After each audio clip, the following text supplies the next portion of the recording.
understanding the principles of how certain processes work or how they function form the basis of all of our knowledge base, then allow us to then do these more, applied sort of clinical studies or studies like building actual devices.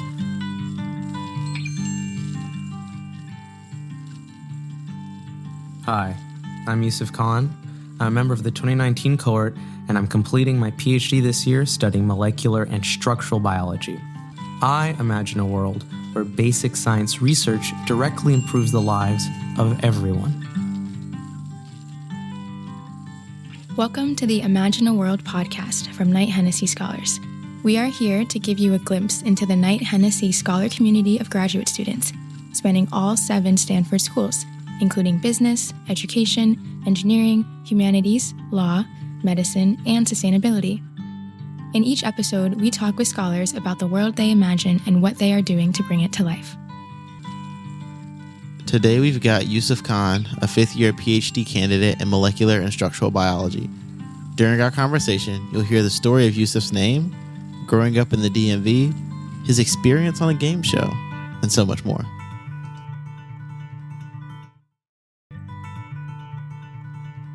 Hey, what's up, y'all? Welcome to another episode of the Imagine a World podcast. I am one of your co-hosts, Willie Thompson. Just finished at the business school last year, and now I'm at the ed school doing a master's in policy, organizations, and leadership.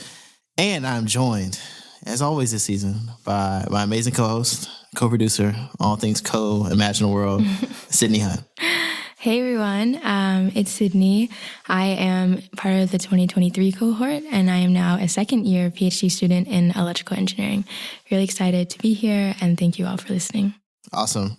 You already heard the Imagine a World statement, but now you're going to hear the story behind that Imagine a World statement, and that's our very own Yousuf Khan. What's up, man? How you doing? How y'all doing? Happy to be here. Great to see you guys. It's good to see you too. Yeah, we're in Denali today, right? That's where we are. Okay. Yeah. In Denali. We're in the middle of a heat advisory. Oh, yeah. God, yeah. What have you been doing to keep cool? Well, thankfully, when I first came to Stanford, which was a very long time ago now, because I'm almost a dinosaur, I went to Home Depot immediately because there's no AC. I was like, and I got here in September, so it was really hot, right? Yeah. Went immediately to Home Depot. I got one of those Toshiba portable air conditioners. Oh, it was like $300. I lugged it over my back and I installed it. And that thing has been riding like a rock. Best investment at Stanford? Absolutely the best investment. Oh, fascinating.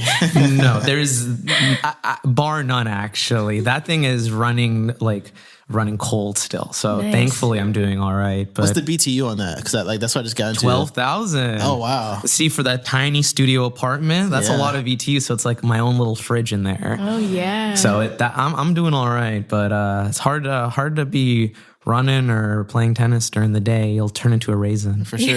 Yeah, it hit 100 degrees a couple times this week. Wait, Sydney, you're in the suburbs. You're in the EVGR suburbs where they have central AC. She got the new housing. Yeah, I do have the new housing. We love it. We're spoiled. We are spoiled. Yeah. Willie, where are you living? I'm in family housing, so yes, we have not 1 but 2 AC units. Two AC units. Okay. Yeah, because we had one. I got one from Sebastian Espinoza. Yeah. So I also have his washer and dryer. So I'm very grateful to him for a lot of the things that I have in our house. One was the AC unit. It used to be in our bedroom. And then I bought another one from a classmate at business school last year who was moving. And hers is like a Frigidaire, it's got the remote control, that's Wi-Fi enablement. Yeah. So that one stays in the living room, partially because it's too heavy. And because we feel like it's more hospitable to have that one downstairs and people are visiting. I feel it stays real chill. Yeah. Yeah, but we thought about reinstalling the one upstairs, but we were like, it's okay. We'll be done by Monday. Yeah. Exactly. Hopefully, fingers crossed. Yeah, we'll see. We'll see what happens. Climate. Oops. Well, man, we have a ton of stuff we want to talk to you about. There's such a richness in your experience. Actually, before we even get into the people know, we're going to talk about you, where you come from, and everything. What does the name Yousuf mean, by the way? I was just wondering about that. Honestly, it's a good little story on how Pakistani people pick names. Okay. This is maybe traditional or old. I don't know what the latest update says because I was born and raised in America. My parents tell me that usually to give Pakistani people names, they would take the Quran. Okay. They'd open it up basically to a random page and you would just see like what it said and you choose basically a name from that page. So actually, I'm actually wearing my name right now. Okay. A very cute little necklace here. But yeah, so basically my parents turned it up to a page. It's just Yousuf, which is like Prophet Yousuf or Joseph in the Old Testament, because the Quran, I think, is like a spark notes of the Old Testament, basically. So Yousuf is Joseph in Arabic? Yeah. Oh, wow. I went through like a micro life crisis when I was like in second or third grade of like trying to adapt between being like born in America, but also like of like Pakistani ethnicity. Yeah. And for a very, very, very micro brief moment, I was like, oh guys, call me Joseph. and then my parents were like, what? And then I was like, no, I'm playing. No.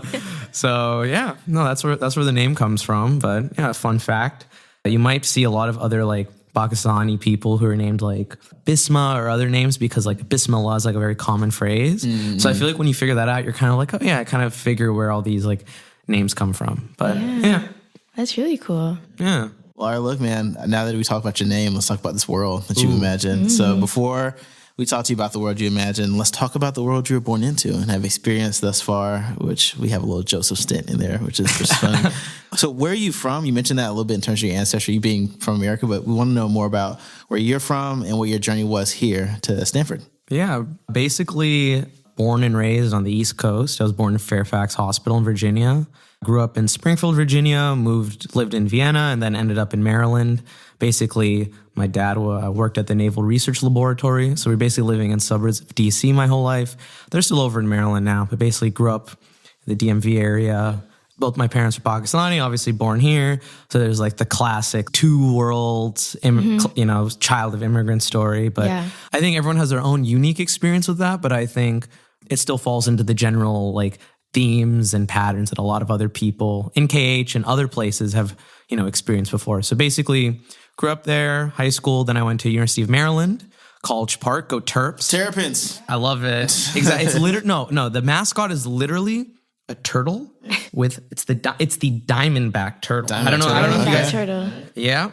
It's literally a turtle with like I don't know if it's a smile or like a scowl, just kind of like it's just like M, just on its chest, right? So go Terps. Honestly, I'm gonna be honest, a way better mascot than Stanford's. I'm sorry. The tree? We have exactly. See, y'all already know, right? Yeah. See, everyone knows. So that's honestly kind of an iconic mascot. I remember the University of Maryland football team used to have like the flag themed like football jerseys, which is pretty cool. All right, but Old Bay seasoning though. Do you guys know what's up? No. Old Bay seasoning is like Maryland's like best mix of like spices and whatever for seafood, for everything. No, not seafood. Everything. I mean, you can put Old Bay in anything for sure. I think most people see it, they think of seafood, but it's versotile. No, it's certainly just like Knight-Hennessy scholars. But sponsored by. Yeah.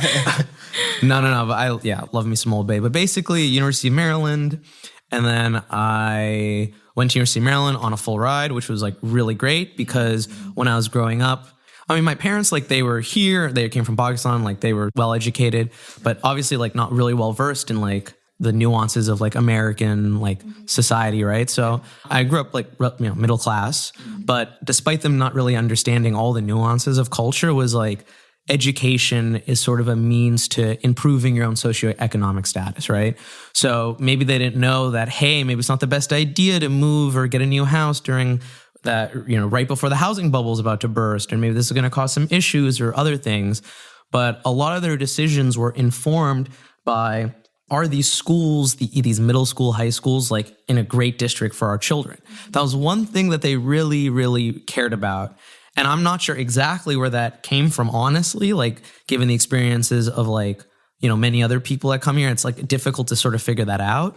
But that was like really, really influential for both my sister and I, right? So I basically went to Montgomery County was the county. It's like one of like richest like places like per capita for students. I got insanely amazing public education. They offered every AP class. I think my junior, senior year, I could just take all AP classes because they had every language, every single thing, right? So understanding that education was sort of a vehicle for improving one's socioeconomic status was a real driver for both my sister and I, which was why, we I was really gunning for basically like a full ride to college because, college is expensive and, maybe your parents haven't really are focused on just keeping things copacetic at their own financial state, but are still trying to figure out how can we move a step further. So by me doing that, I was able to really set myself up for like good financial success. And by financial success, I mean not being in debt, which is sort of important nowadays. For sure. But basically, then I got a scholarship to go to University of Cambridge, England. Churchill. Yeah, I went to Winston Churchill High School. Oh. And then I went to Churchill College on the Churchill Scholarship. You triple churched. Oh, exactly, right? I wonder what Winston Churchill's thinking. This brown kid, and he's just like, got this scholarship. Maybe not the most politically correct guy, but I'm sure he'd be. I really wonder what his reaction would be. Yeah. But I gotta thank him for a few things, Yeah. But yeah, so I was a Churchill scholar, which a lot of my friends make fun of me for saying. Because when I first came to Cage, like, oh, like, where are you from? Like, oh, I'm from England. Yeah. I was a Churchill scholar. Like, how long were you there? I was like, a year. Yeah. Did you get an accent?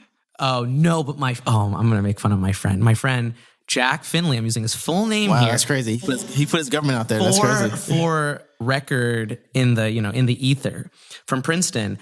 He went to Cambridge and he got this fake half English accent that I made fun of him for, which nobody understood why he got it, or was it something that happened naturally? You tell me. Hey man, I don't know. I don't know your friend Jack. I don't know my friend Jack that well. I don't know how he got it. No, but yeah. So I didn't get an accent, but it was a good time. Honestly, like very like informative for like my personal and like just kind of growth as an individual. Really, It was just like honestly like a really fun year where I did a ton of like really crazy research, where I was working on research that was like contradictory to my undergraduate advisor. Interesting. Yeah. There's because it's known as a fellowship that's pretty like you basically get to choose. It's like choose your own adventure, basically. Right? Exactly. It is choose your own adventure. And basically, when I was in college, I was in a lab and I came to the understanding or to the knowledge that some of the results on some of their key findings were not 100% reproducible, or they just didn't really match what they had seen. And so after being in the lab for a few years, I decided my last year at University of Maryland to leave that lab. I completely switched fields for like 1 year, which if you're applying to grad schools is a terrible idea. Don't do that. So then I was in my senior year. I was like, oh crap, like I need to figure out what I'm doing. But thankfully I found a new great undergraduate advisor, Norma Andrews. She's a wonderful, amazing advisor who I'm shouting out as well. I honestly love her. She's amazing. We stay in touch. But basically, I went to University of Cambridge and I was like, well, maybe we look at this a little more in depth, right? And so that started a really long saga. But in short, like some of the work I did there sort of set the record straight, I'd say, scientifically on a few different things. Obviously, I was just one cog in the machine with the assistance of many other people. But that was really great. And then here I am at Stanford. And for the last 5 years, I've kind of lightly shifted focus from maybe more wet lab stuff. I kind of do like 50% computational stuff. Okay. And 50% still wet lab, which I like to call still what? So let me explain that. Wet lab is like you're actually touching things. Like, see, Sydney's on. She knows what I'm talking about. Yeah, bro. I was so confused. Willie's like, hey, yo, what's going on here? I was like, you swimming or something? Okay, got you. Wet lab is like you got like chemical solutions, right? So it's like things are wet, right? This is a very like old school term, but like you have cultures, you have stuff growing, so you have media, right? Stuff's wet. But dry lab is like computational because you're saying at the computer. Computers, shouldn't get water in your computer. I don't know. Not a great idea. But basically kind of shifted focus here, got a little bit more into like ML and AI, and I got to do like some really cool structural biology work, which basically is sort of like what it says, like the structures of like biological molecules. Yeah, that sounds really cool. So how did you get into this research topic and like what are you studying right now? It's kind of a fun little path. So at my master's when I was at Cambridge, I was doing mostly bench work, like, the experiments, like scientists with lab coat on, right? But I also, my advisor there was actually a pure computational person, but he was running a wet lab, right? So I was sort of wondering like, how did that come about? How does that work? And so while I was there, I slowly started to pick up how to, do bioinformatics, how to code, how that can maybe inform the experiments I do. And then when I came to Stanford, I'm like, wow, I probably should learn like how to properly code, because even now, but especially back then, like biologists who know even the tiniest ability to code are like hot commodities because you can do so much, because you generate so much data. But then what do you do with that data, right? So when I came to Stanford, I added a master's in biomedical informatics. I was taking classes with the undergrads. Like I was going to the intro CS classes. I went through the whole ladder basically, right? While I was doing my PhD. Well, honestly, I would not have been able to do it if not for basically the pandemic, because classes went to Zoom. And then I could be basically doing my lab work, and then it's kind of like pop in a little podcast, and classes became pass-fail. So suddenly I'm like, I just need to pass this class. I'm just here to learn, right? But it'll also count towards a degree. I'm like, this is like a very like lucky and unique silver lining to honestly a pretty like terrible situation for everybody. So I was able to do that, and that's how I got my coding chops up to like reasonable par. I'm not going to be at Sydney's level here. Oh my gosh. Sydney's a proper engineer and coder. Proper coder. Oh my gosh, you're too kind. No. I'm just messing around here and there. But I did get the opportunity to do a lot of cool things. I got to work at DeepMind. I got to be a part of the AlphaFold project, which was really awesome. Worked there for a summer, worked at a few other startups looking at machine learning and biology. But yeah, that's sort of the stuff I've been up to. It's a bit of a long-winded answer for what have I been up to, but maybe we'll take a check mark there. That sounds great. Yeah. And specifically, I know something I'd love to talk to you about, because the thing is, there's this interesting juxtaposition you have between your imaginal world statement and let's just say your Knight-Hennessy bio, right? So you say you want basic science research to directly improve the lives of everyone. I read your bio, and it sounds like the opposite of basic science research. And I'm just going to read this just real quick for people who might not have it pulled up for them. Yousuf aspires to focus on biophysical phenomena, e.g. ribosomal frame shifting, AAA+ AT phase function, phase, it could be phase, I have no idea, biology, at the protein and RNA level using cryo-EM, single molecular fret, and other biophysical tools. I know at a high level what basic science is in terms of a policy perspective, but just break some of that down for us as you talk about like your research and what you're doing and how it connects to people's everyday lives. Absolutely. So I think I'll separate very broadly science into two things. There's more basic research and translational research. So you got translational research, you got people studying drugs, like can we find a new drug for a new disease, working maybe with disease models in mice or doing human trials, stuff like that.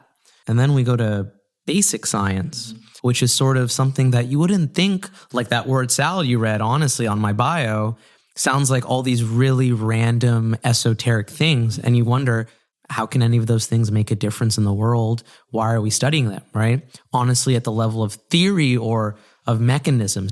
But that sort of basic science, how certain processes work or how they function, form the basis of all of our knowledge base, then allow us to then apply sort of clinical studies or studies like building actual devices.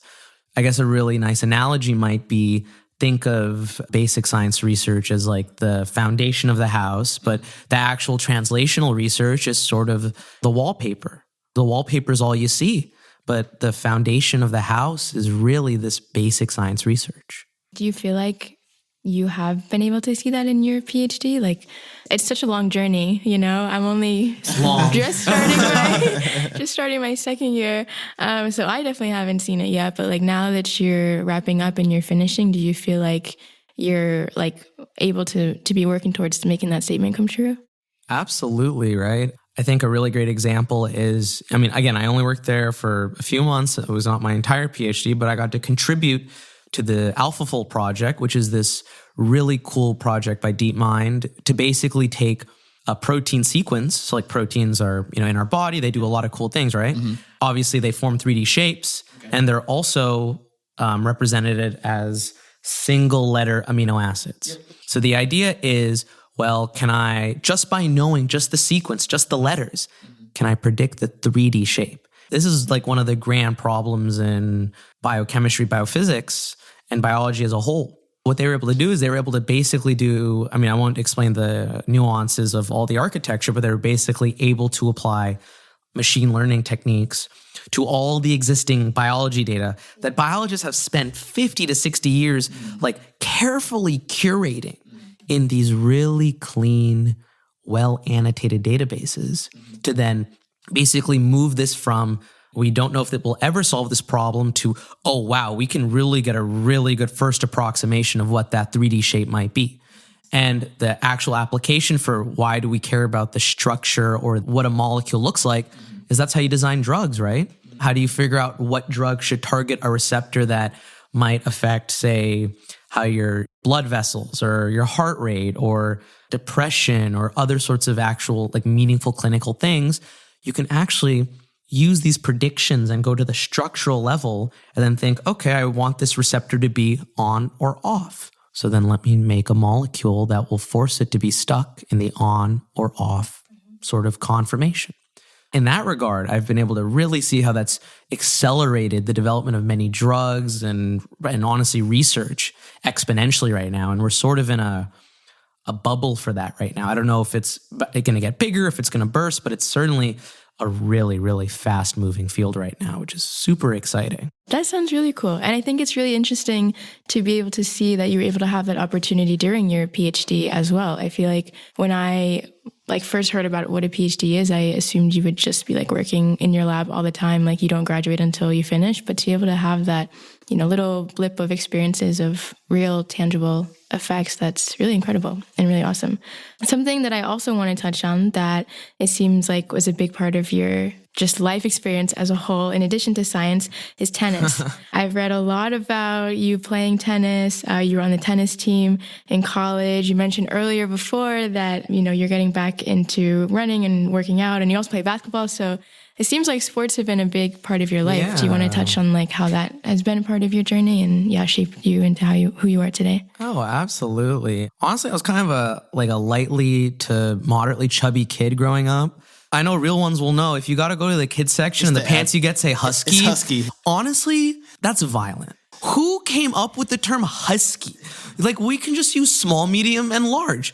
I feel like the fact that you come up with a different name for large, I don't know if it's the same for girls, but definitely for boys. Yeah, I was in Huskies growing up. Yeah, so it was, and they had a company called Husky. There's a company. Oh my God, I didn't even know that. There's a company at Husky Pants. So you can get Huskies and Husky. Look, it was real tough hours in Macy's, honestly, growing up.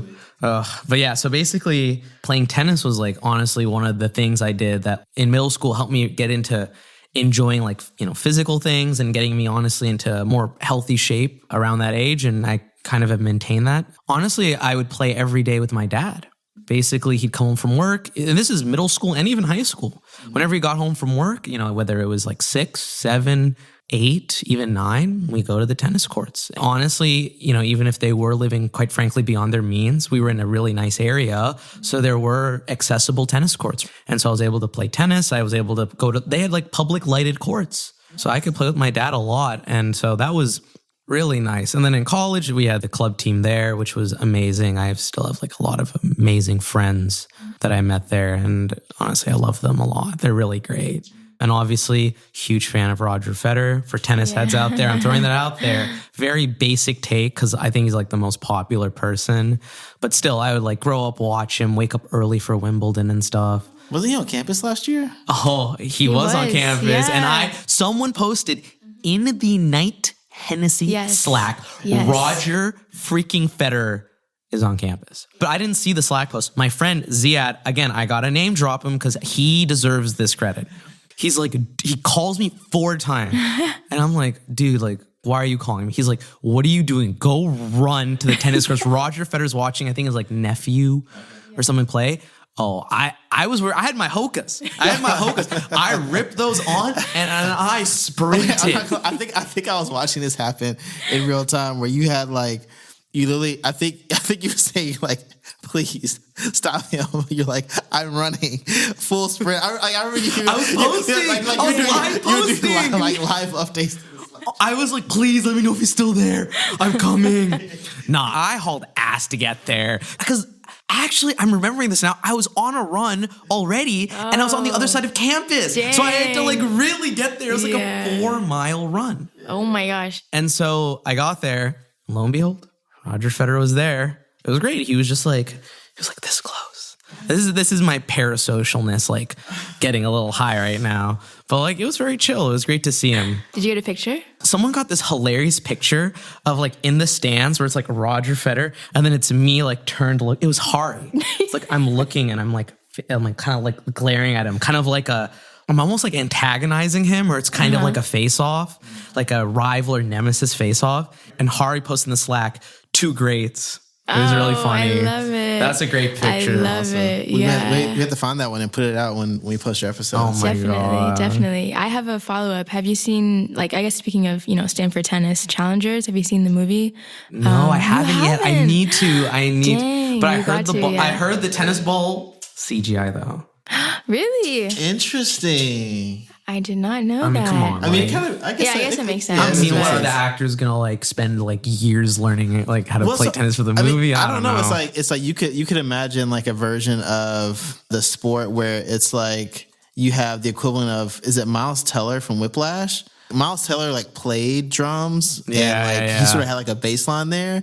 But then you can imagine like the people they cast, like maybe they had like a baseline in tennis. But to your point, it totally could have been, because some of the camera angles were kind of crazy of how they were getting the ball moving. So you kind of maybe would have to CGI that. Yeah. Not yet, but definitely on the list for sure. On the list. Sounds good. Yeah. Before we get off of the basketball tennis thing, I need your top 3 basketball and tennis stars. Oh, this is easy. You know what? I'm going to put this out NBA. This is super easy. Okay. Number 1's LeBron. No question. Yeah. No question. Like, oh, wow, he said no question. Okay, continue. Well, number 1, he came to Knight-Hennessy and we got I heard about that. He did? It was virtual though, It was right? on virtual. Yeah, another pandemic own. Dang. But no, it was great. He was honestly really chill. This was after he'd won his 4th ring for the Lakers. The bubble. I was so scared because I was like, LeBron's coming. So everyone's like super scared and everything. And then I remember like near the end of the session, I'm like, you know what? I can just DM him. So I directly DM'd him because he showed up. And obviously, like, you won't be able to see this, but he was like slouched back. He was just chilling on his couch, had some beats in. He was like, so, and just was chatting with us. And then I DM'd him. I'm like, congrats, King, on the 4th ring. But then that was immediately like when he went wrapped up. So I didn't get to see if he'd respond. But that was pretty awesome. But yeah, LeBron really number cool. 1, Jordan 2, Kareem 3. Not too controversial, right? No, I think that's all good. Yeah. I think it's pretty standard. Do you disagree? I mean, the 1 and 2, it's a generational standard, I feel. But yeah, I feel like there's some people who would say Jordan's He's playing against Milkman. It's okay, Jordan. I'm not going to get into that debate right now. All right, top 3 tennis stars. See, this one's a tough one. In my heart, it's Roger Federer at the top, Nadal, and then Djokovic. What about the pitch? Was it on the pitch? Is that the right sport, pitch? Is that tennis or is that golf? I think that's golf, but I know what you're getting at, though. You know what I mean? Yeah. The real answer is it's Djokovic, Nadal, Federer. I hate to admit it, but Djokovic is probably like statistically like the best player ever, which hurts a lot to admit. But you know what? It's just true. He's not your favorite, and that's okay. Sometimes the greatest ones aren't your favorite. He's the people's GOAT in our hearts. Oh, I love it. But the LeBron one is real, though. Yeah. Most points. Basketball's about scoring points, most points. Okay, everybody's entitled to their own opinion. Speaking of all the people that have been spoken to the Knight-Hennessy community, you had a chance to facilitate a conversation with Dr. Frances Arnold, who won a 2018 Nobel Prize in chemistry. What was that like? Honestly, it was really intimidating because I don't know if she still is, but she was in Biden's Office of Science and Technology, I believe. So she was like a part of it and are helping to run it. So it was like very intimidating. But no, it was a really fun conversation because that was, and actually this is a great, jumping point to talking about this, but this was the intersection of like science, but also policy, right? Mm-hmm. Some of the questions were about how we as a society choose to subsidize science, right? And we give money to universities or, companies help accelerate development. What stake do the taxpayers have in that science, right? If, say, we subsidize like companies to create really cool, groundbreaking technologies or pharmaceuticals, how much of a stake should we get back in that, right? Mm. And this is, again, kind of touching on a few topics, we'd had with Dr. Arnold, which is we have probably the best research in the world, bar none. And we develop all these amazing compounds, drugs that are life-changing. And we subsidize that with tax dollars, whether it's to basic scientific institutes like the NIH or whether it's to companies. We pay the most for drugs and pharmaceuticals out of any country, right? Because then after they're developed, then they go to other countries, in the EU or other places, and they become generic or the government negotiates their prices, right? But it's just really interesting in that we, as an American society, are choosing to subsidize that.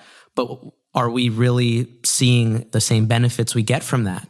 Some would argue that, well, we get to get these products first. And like we talked with Dr. Arnold, like, America got to get a lot of the vaccines first. But on the flip side, for many other things, that's not really the case. So it's sort of a interesting, I guess, societal question we need to wrestle with, in that if we choose to really, obviously I'm majorly in favor of continuing to subsidize science in our country and to keep throwing money at it. But how do we then ensure that makes its way back in an equitable way to everyone? And that relates to my Imagine a World statement, where it's basic science that directly helps everybody. Yeah, that's really beautiful. And I think it's a really powerful way of feeling like the research you do is not just because you're interested in it, but like you have a responsibility of like wanting to make the world a better place and move things forward. So I really like that mindset and that take that you put on it. I guess, yeah, speaking of Imagine a World statements, I'm curious, like, why did you pick that one? Was there anything that like sparked it for you, made it stand out? And yeah, has it changed over the years that you've been at Stanford? Yeah, absolutely. I think this touches on what we talked about, and then also something else I also want to bring up, which is, we're at Stanford, and then at Stanford, we're in the, Knight-Hennessy scholarship, and there's a huge drive for people here to want to make change in many different things. And we're thinking about, how can I make change in the most impactful way, right? Regardless of your background or where you come from, like, the goal here is to make change in the world fundamentally, and, to be a leader in that change. But I think that statement has changed over time, because I've started to think about more and more about something I'm going to coin actually from Arden, which is academic humility, which is the idea that just because you want to make change, or this is something that should be changed or needs to be changed, maybe you're not like the best person to do that change, right? And so academic humility is sort of understanding what your very small expertise is and sort of using that to make change. And then if you want to earn to, say, a different topic, letting people who are directly involved in that topic make that change or help them to make that change.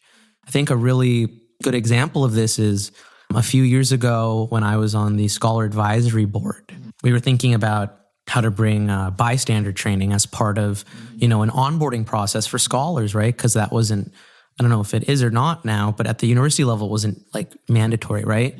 And this was just sort of an idea that we had. And I was like, okay, like I'll take the lead on this. Like, this sounds like a great idea.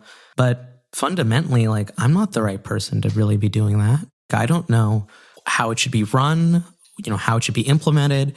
And honestly, how that came about was I, talked to people, and honestly, Carol really helped connect me with the people at Stanford who run that. And we were able to basically get them to come in and do a voluntary session. And then I think it's become a bit more mandatory now. But I think that's a great example of understanding what sort of change you want to make and being like, this is something we should do, and helping facilitate that, but then standing back and recognizing that, hey, I'm not the right person to do that. That takes a lot of guts, I feel like, to be able to recognize and say, I don't know, because I feel like a lot of times people want to act like they know everything, and admitting that they don't takes a lot of guts. So I really admire that. I guess connecting that to Knight-Hennessy, you had touched upon being the person who creates, who makes that change, who establishes, I guess, the culture, or recognizing there's things that you can contribute / not contribute to. You're part of the second cohort, right, of Knight-Hennessy. You went through KH, through pandemic as well. How was it to be in the beginning when you had that freedom to define KH to be however you wanted it to be and how the scholars at the time wanted it to be? Honestly, I think it's still a thing where KH is really defined by its scholars. There are a few things that we have, like retreats or gatherings, but fundamentally, the scholarship is made up of the scholars. And that was something that I joined in 2019 that they said immediately, and what they still say today is the scholars make the scholarship. So it was really interesting to join at a time when basically nothing had been made. I mean, outside of the 2018 cohort, Town Hall was started as something that was scholar only without the team. And then it became integrated so that the whole team would then be a part of Town Hall. Deep Dive, I think, was something that a few people started, and then it became a sort of a staple of, our Knight-Hennessy scholarship as a way to, meet, other scholars. Things I did on the Scholar Advisory Board. For example, I'm an old continuing scholar, but I can still come to Denning and say hello. That was a thing that we really fought for to make sure that could happen. It was a very different experience than, say, my master's scholarship, the Churchill Scholarship, which was like a 60-year-old scholarship with very rigid traditions, or, like my undergrad scholarship, or honestly other scholarships that I know of. It's a very fluid scholarship where things can change if enough people really want it to change. And I think that's really powerful. And it's a very unique model. Obviously, I'm of the belief that it's a good model and that it will yield a more effective and efficient scholarship that prepares scholars better. But time will tell how this experiment works out. But it's worth doing, right? Because there's no scholarship like this. You mentioned this scholarship, and it is a special one. And speaking of special things, I'm going to try to connect to not that related things and just see if it happens. The first is, you're not the first person in your family to get a PhD from Stanford, which is also very special. Your sister also got a PhD from Stanford, which I don't know what the odds are of having two kids and both of them get terminal degrees from one of the best universities in the world. So that's very interesting. Well, my mom would say, why didn't you become a doctor? But then we say, well, we did do a PhD. She's like, no, MD. So, you'll have to take that one up with her. I don't know. I mean, it's never too late. You could just tack on the MD. Don't say that. She says that to me all the time. Don't let her hear this, okay? It's too late. We're just going directly to your inbox. Well, in terms of special, to add on to the things that's special, one thing that is special about Knight-Hennessy is the improbable facts section of our application. And I'm honestly going to hijack. Well, we normally give you and the guest the opportunity to come up with a couple of improbable facts that you want to share. I'm particularly interested, and Sydney, in our conversations and researching for this, we're both interested in this question of your game show experience. Oh my God. Okay, so picture this. Last night, before I went to bed, she pulled up Netflix. Dog song. And I was like, you know what? I heard Yousuf was on this on this game show on Netflix with Howie Mandel. And I was like, I wonder what it's going to look like. First off, very dapper, quite dapper. I have lots of questions about the game show process, but please give the audience an overview of your game show experience, which I feel like is a very improbable fact. Okay, I'm being a little extra on the way I'm reacting to this because I just gave like a talk at my department's retreat, and the professor who introed me spent like 15 minutes talking about this game show I was on. Like 15 minutes. He was honestly roasting me. We might spend 15 minutes solely on the game show now, but I mean, we'll see. Let's see how it goes. No, I mean, honestly, oh God.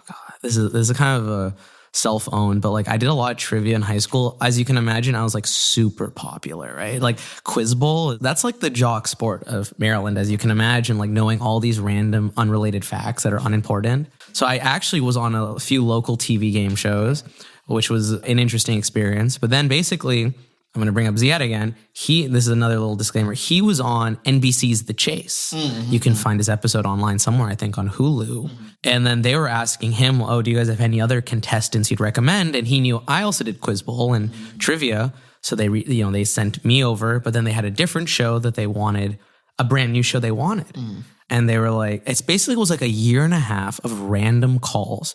I would be hiking. It'd be like Saturday, 2 p.m. I get a call. It's like, hi, do you have a chance to chat? I'm like, I guess. Mm-hmm. And it would just be that. They would make me do like Zoom, like practice runs and everything. Mm-hmm. And I'm gonna be honest, I definitely like hammed it up. I was trying to be super, super memorable. Like I was like, I honestly, it's embarrassing. I was successful, right? But then they casted me. And the thing is, they told me 3 days before. They tell me, you need to come to New Mexico. And I'm like, okay, bet. New Mexico, because that's where Netflix has its studio. Oh, I had no idea that's where Netflix has its studio. Neither did I. Okay. And so they were like... They flew you out to New Mexico? They flew me out to New Mexico. Okay. Basically, the show's format is called bullshit, which if you can't tell, like, maybe I am, maybe I'm not good at bullshitting. I guess you guys have to find out, right? But when I landed, because the show where you're competing against other people and you could, in theory, like lie about your entire persona, they're like, we don't want to know anything about, like, we don't want the other contestants to know anything about you. Not even your name, not even the way you smell. So we were put in separate rooms in the same like random hotel, right? And my code name was Strawberry Shortcake. Why wasn't it Mango Cheesecake? Dude, you tell me, man. You tell me. Maybe I'm more of a favorite. I'm just one of your favorite desserts. Maybe I'm more of a strawberry man. Okay. Oh my God, you really scrolled through my Instagram. Yeah, you know what I'm saying? We do our research here. Oh my God, y'all are insane. I love it. No, but I had like that code name, like strawberry shortcake. And they didn't tell me that I was going to even be on the show because they had like a bunch of people. Oh, they put us on the bus. They put us in like these like little like makeup rooms. Okay. And they're like doing my makeup and they're giving us outfits. Okay, so they give you outfits. So you had no choice. No. Here's the thing. I have to self-report. Okay. I literally provided them 5 potential outfits and they chose one. So those were my clothes. Like, so you gave them your outfits. Do you still have that fit with you? That fit, iconic. Oh yeah, that turtleneck. It was a turtleneck with the blazer. Amazon, that turtleneck from Amazon, $15. Thank you, Jeff Bezos, for the cheapest red turtleneck that's just lying in my closet. And they told me, I was like, I kind of don't want to wear this. Can I wear a different one? They're like, no. So I was like, I had to wear that. And then they come up to me like 2 hours later. I'm just kind of like sitting there drinking like Diet Coke, basically just chilling. I'm like going through like the names of presidents, the numbers, everything. I'm just constantly like practicing capitals, presidents, every like quick little fact that I can. And one of the producers knocks on the door, comes in. She's like, how you feeling? I'm like, I'm ready to beat everybody. That was my like response, I think. Okay. And she's like, do you want to be the first one on? I'm like, hell yeah, I do. Okay. So that's how I ended up on the show. Okay. Howie Mandel, interesting guy. Well, let me hear you finish this thought. And then I want to leave people some intrigue. I want them to find out what happened. I want them to find out what happens. So I had the chance to win up to $1 million, and I guess we'll find out if I won anything or not. Mm-hmm. But Howie Mandel, germaphobe. That's what. Interesting. He's a germaphobe, and I immediately went in for a handshake and like a side hug dab. Yeah. And everyone was like, "What are you doing?" He was okay with it. The editing board is great there. Okay. So anyway, right. Good to know. Yeah. And you said you don't remember anything. You don't. Well, they try to keep you from knowing a lot of people. Do you remember any of your challengers? Do you remember their names? I don't remember the names, but if you watch the episode, there's definitely one person that stands out. That's all I'll say. All right. Well, you have to find out. So everybody, if you have Netflix, check it out. Tony, Kate, and Allison were Yousuf's challengers. Episode 1. Episode 1. It was the first episode. You see him in his nice blazer and his turtleneck, and a bunch of different questions were asked. I do have this one question about game shows in general. Yeah. In your experience, do they ever tax income from game shows, or is it just like straight cash to your pocket? Hell yeah, brother. They tax it. Oh yeah, they certainly tax it. They have a special tax rate for game show winning. Interesting. TurboTax was really put in the work when I was trying to figure out how to pay taxes on that. But yes, I definitely paid or maybe did not pay a substantial amount of taxes. I see. You'll have to find out. All right. Well, cool. Well, look, we're coming towards the end of the episode here, and I want to take some time to just ask you about people who are listening to this episode and wondering, I really want to be a part of this program. I want to experience Stanford as a Knight-Hennessy scholar. What advice or what things would you tell someone who's interested in Knight-Hennessy and just wants to know more about what they can do to feel more comfortable in the experience? Or alternatively, is there anything you wish you had known before you joined? You can take that either way you want it. This sounds pretty cliche to say, but the scholarship definitely looks for people who are genuinely passionate about what they do and doing it to the best of their ability. For me, it was like working and doing a lot of research, going in on Thanksgiving break, not because I felt like I wanted to, but because I was like, oh, I really am passionate about what I do. When I was applying, I thought this is super cliche. Like, I don't believe this. This is something every person says on this scholarship team. I don't believe it. But then honestly, going through the process and speaking to people during immersion weekend, seeing how passionate everyone is about what they do, I started to sort of realize that, yes, actually, that is the best way to do it. And the people reading your application, if you come to immersion weekend who interview you, they can really incisively figure out if you're really passionate about what you're writing about, what you want to do, and if you're not. And if you're not, then you're not going to be very successful in that. One thing I think I wish I had known when I was starting out the scholarship and when I was in it, I think, was everyone, I think, sounds very impressive in all their achievements, and a lot of people might feel like there's a lot of imposter syndrome. Mm-hmm. But I think I always go back to this fundamental thing that as humans, honestly, everyone's pretty much the same in terms of the majority of our abilities, how we think, how we act, and the differences between us are really what we're passionate about. And so someone who's maybe really impressive in one field is really impressive only because they're just more passionate about it than you are. But you're passionate about what you do. So just recognize the passion and don't worry about wondering what they're doing at a more technical level different than you. Just be passionate and do what you think you want to do. Awesome. Well, Yousuf, I'm very glad we had this chance to chat, learn more about you. Get one of the old heads into the chat here. The dust is still coming off me walking in here. But yeah, really had a lot of fun learning more about you, your story, and how you want to change the world for the better. So with that being said, I hope you have a good rest of your weekend and stay cool out there with your 12,000 BTUs. Yes, sir. All right. See you soon. All right. Take care.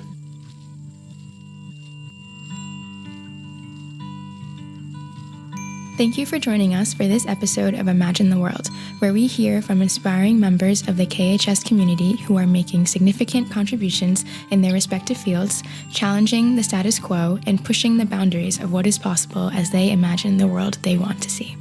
This podcast is sponsored by Knight-Hennessy Scholars at Stanford University, a multidisciplinary, multicultural graduate fellowship program providing scholars with financial support to pursue graduate studies at Stanford while helping equip them to be visionary, courageous, and collaborative leaders who address complex challenges facing the world.